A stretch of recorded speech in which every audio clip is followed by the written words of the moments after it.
也那伫以色列这2天是爆发以哈冲突以来上大规模反政府的示威，几啊万人因为不满总理纳坦雅胡无甲去互哈马斯掠去的人质救回来，要求伊都要落台。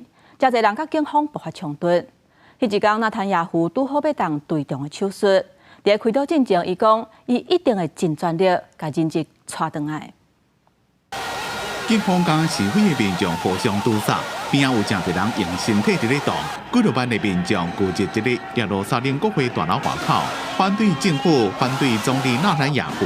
真侪人举着苏来人的相片，顶头写着“伊已经无时间通等啦，该活的带带”。搁再过差不多1礼拜，以哈冲突就要满半年。加上对付哈马斯掠去的人质是生也是死，拢唔知。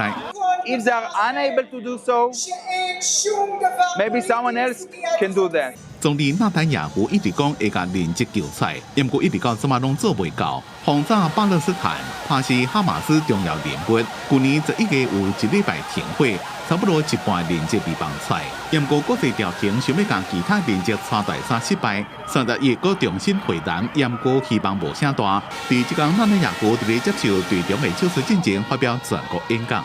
אעבור את הטיפול הזה בהצלחה ואחזור לפעולה מהר מאוד. הקריאות לבחירות עכשיו, בעיצומה של המלחמה, רגע לפני הניצחון, ישתקו את ישראל במשך לפחות חצי שנה, להערכתי 8 חודשים. 示威民众认为纳坦雅胡去年想要司法改革，所造成严重的政治分歧，减弱以色列的国力。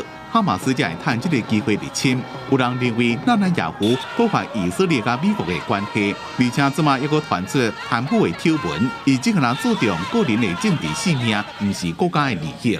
另外，巴勒斯坦的新政府伫30月宣誓就职，这个团队是由加沙人加4位女性组成。 伫改革呼声中，是一个自治政府主席阿巴斯任命伫咧上届身份正悬的名酒穆斯塔法担任总理，将领导加沙族人救援加重建，也个改革巴勒斯坦自治政府机构。